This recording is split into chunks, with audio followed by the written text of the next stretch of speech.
Welcome, friends, to Entrymodels. That one topic everybody's waiting for. And to be honest, it is the most overrated topic in the full trading community. In the SMC community, structure is the most overrated one. But of course, entry models as well. But entry models, for every single retail trader, it is the most important thing that they look for.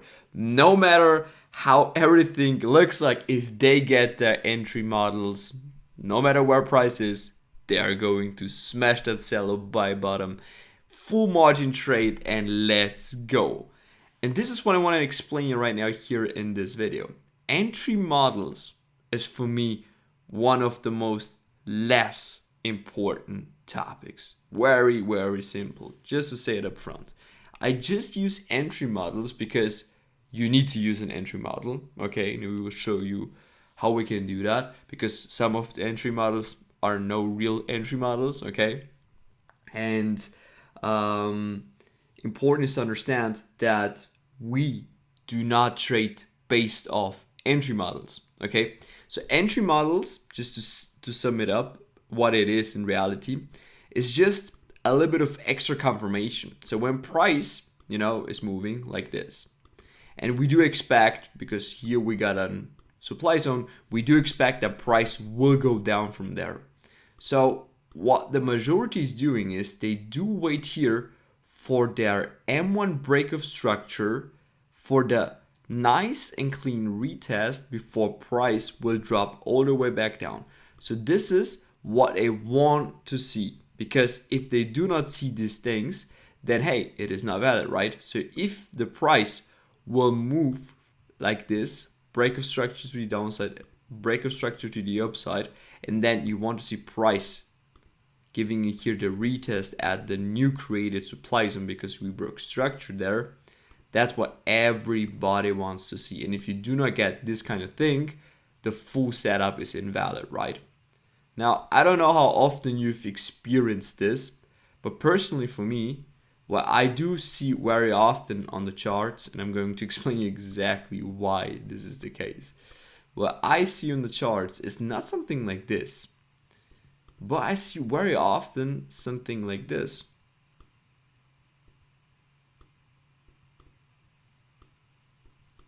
You get your break of structure, but price will not really come and retest your supply zone that you've been waiting for.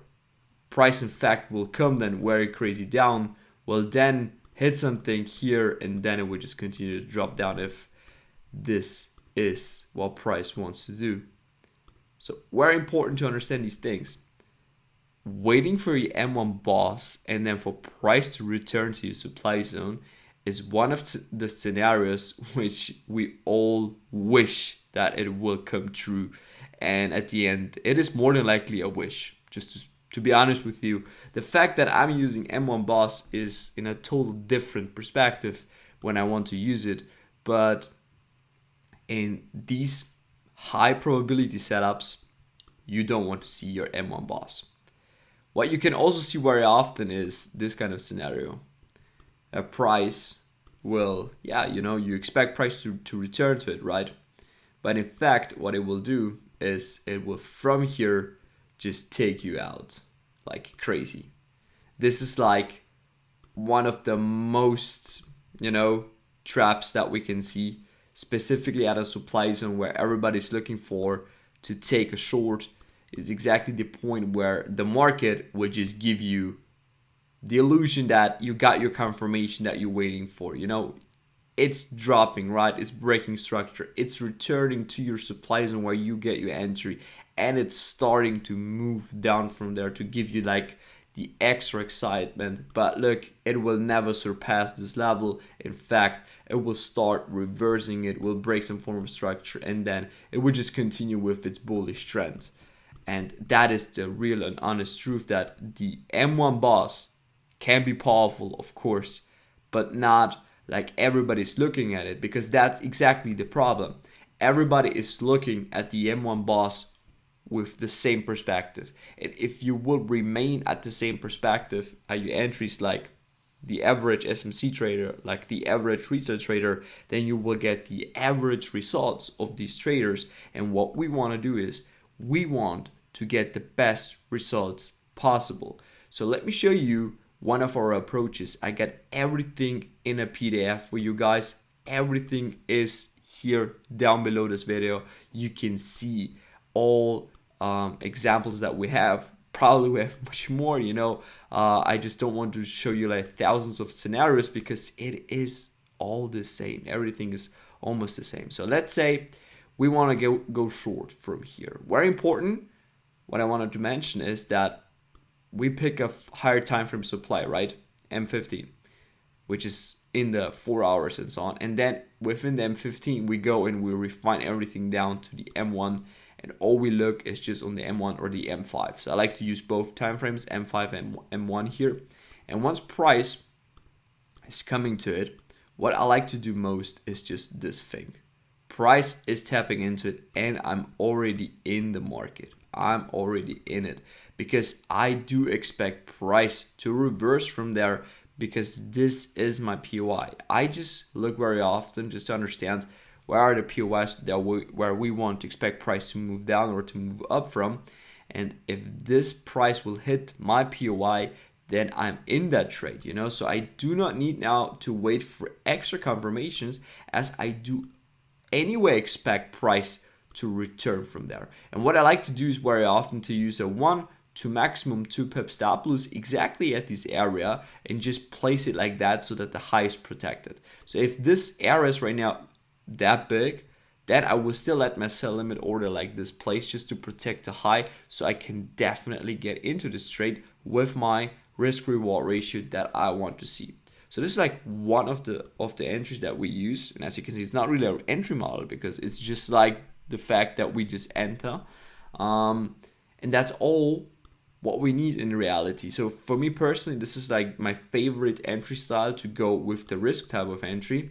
Ideally, what I want to see is that price is just generating a little bit more of liquidity right before price is tapping into it, is something which is making the full setup a little bit cooler, especially if you got like equal highs. That's what I like the most.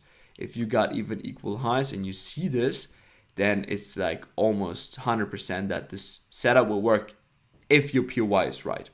What you can also look is look a little bit to the left, because very often to the left you will see interesting things. And what I mean with interesting things is maybe you got here a source of liquidity, right? So this could help you a lot, because if this is your supply zone and you expect price to drop down from there, you could just, you know, map out these equal highs. In this case, that would be even equal highs. Sometimes you do not have equal highs, you just have this.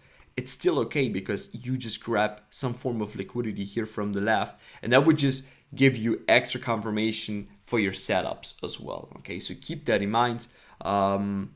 That's how I view it. So this liquidity, but for me, like I said, the most important fact is to understand, is this a valid supply zone? Isn't this a trap supply or anything like that? Do we have another supply which is more than likely the one that price wants to target? If everything is right, everything is cool, then yeah, why should I wait for the M1 boss? Because price will really move like this and I will have absolutely no chance to get involved in it. But let me just explain you right now, like what could happen as well is if the movement right now is not too crazy, right? If we do not come to the demand area where price is about to go, where because this is what it wants to do, or it wants to take here some significant level of lows before it can continue up higher or something like that. If this isn't the case, then very often price will give you a pullback, and that's what people forget about, because people are so hyped that they need to get in their trades and they see they missed that, right? So they see here afterwards the M1 boss, that's what they see. And the thing is right now, then they try to just get involved somewhere here in one of the latest created supply zones. And now let's say this one will tag you in. It will tag you in, you're happy, you're making right now profits.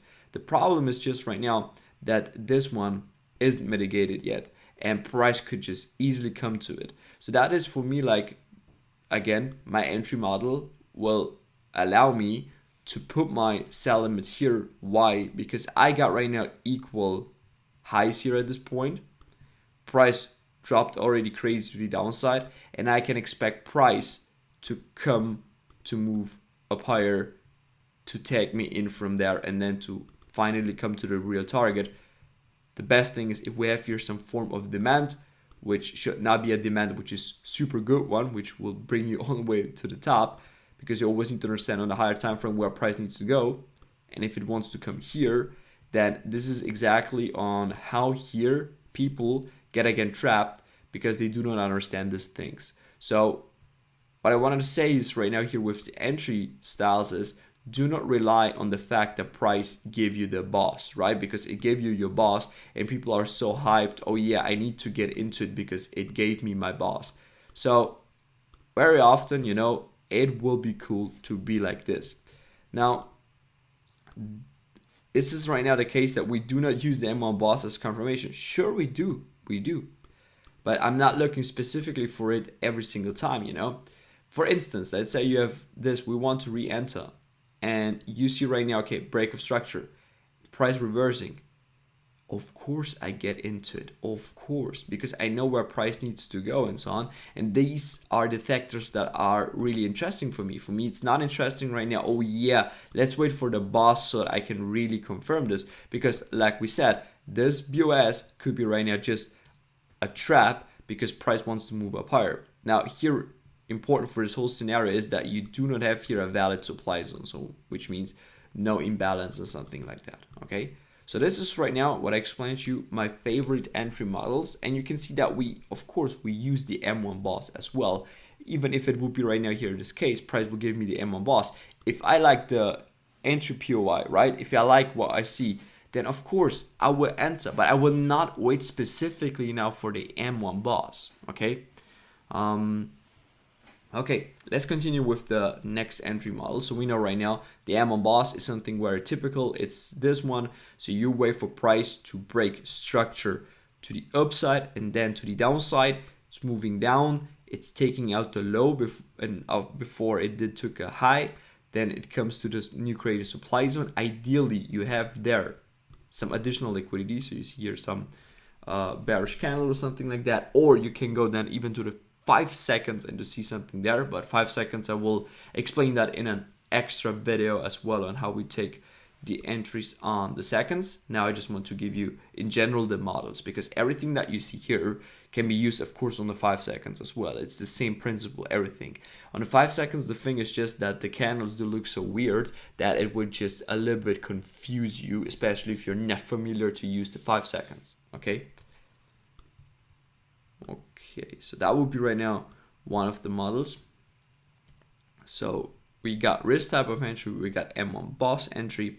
What else do we have? Yeah, like I explained already, the order flow entry, right? So that is exactly, for instance, you got your supply, okay, and price is moving, and then it's suddenly going crazy, moving down, breaking structure, then coming all the way to the top. And that's what people do not like. If it comes very crazy, then it's breaking structure, coming one more time again to the top, moving down one more time to the top, and then it finally starts to go crazy, right? So here this is bearish order flow entry, because you can see price is indeed taking out here the lows after lows. It's going bearish.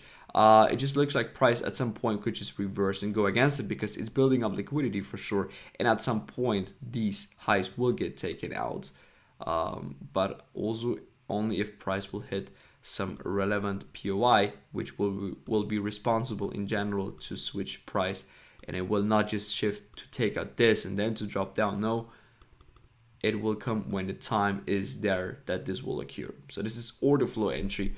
Also something very typical and something that I like to use. Sometimes it will happen like this, which means price will not give you the BOS from the start. In fact, it will not give you the BOS, and still you could take the entry, because what we look for is just that price is tapping into a POI that we look for. So for instance, you could have been just taking your entry already from here, because that will be the risk type of entry. Now, let's say you want to wait for a little bit extra confirmation. You see price giving you the reaction.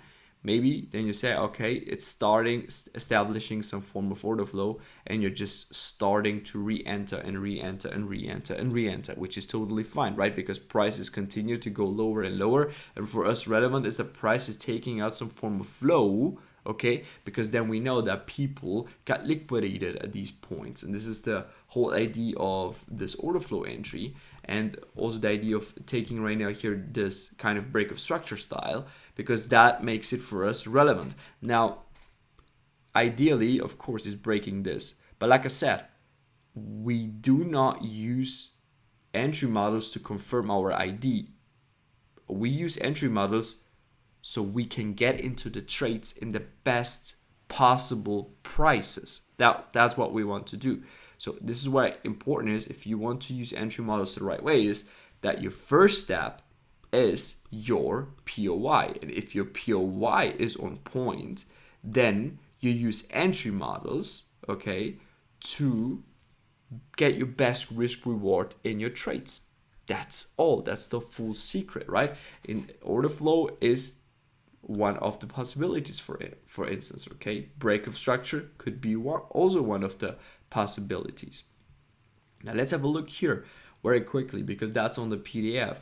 So like I said, this is our risk type of entry. Maximum 1 to 2 pip stop loss is what I do personally take. If you're not happy with these stop losses and you it's too small for you, you can go, of course, for a bigger one. It's not a big of a deal. I would just always, every single situation, it's better for me to not get into the trade, but I want to get my risk reward. Sometimes, you know, the supply zones, demand zones are super big. This is where you can then refine it with the seconds to get it a little bit tighter. In these situations, still make sure that your high is more than likely protected if possible. And if nothing will help you, then just use a higher stop loss. That's the thing. Okay. Then liquidity hunt before mitigation plus order flow. Yeah, that's exactly what we just talked about. So like you have here a little bit some form of equal highs that price likes to run on. Then it's giving you a break of structure, and then it will just follow bearish order flow with the price moving down. It's the same like the M1 classic boss, okay? Just that you see here additional liquidity on it provided. Then this is exactly that thing that we just discussed right now with the order flow. So one with the break of structure here. So you see price breaking structure, moving down, creating order flow, moving down, breaking structure, and again, order flow, order flow, order flow. Here, same kind of thing, but without giving you the break of structure before you can even enter, right? Because it's in the real POI, so it will continue to move down. And then this is really the classic of the classics, entry with boss. But for us, what important is always to have a form of liquidity, okay?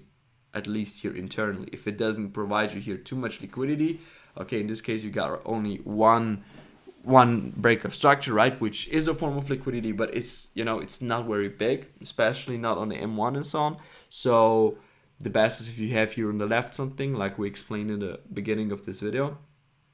But if that's not the case, look to see if you have here some form of liquidity. So when you see here a little bit of trend line, that's ideally for us to even confirm it. Then you can see prices again breaking structure, creating some new order flow, could be also a new re-entry possibility. Well, that's basically it for entry models. So like I said, it's nothing right now too crazy. I think everybody knows these kind of entry models. What I forgot to mention is probably Y-curve. It's specifically because I do not really use Y-curve anymore like that. So of course when I see it and so on, but people are always so hyped on Y-curve. So Y-curve is basically, you can view it like this, right? So you got one in the middle, which is higher, but here internally it's liquidating a lot of things. So even if you see Y-curve, could be an opportunity for you that you say, okay, I can get into an entry. But like I said, do not forget a distribution phase could just end up with one small push down, and then it could just go totally against you. So for me, like I said, it's not really an entry model because you can spot all these things that we already determined within the Wyckoff anyway. So there is no reason for me right now to really show you, okay, Wyckoff is an entry model for us, because what we really use is just some form of breakup structure, some form of liquidity, and at the end, the most important thing is that we choose the right POY, okay? So make sure to download the PDF, make sure to take your own notes, that's the best, and try to find some nice examples on the charts, friends.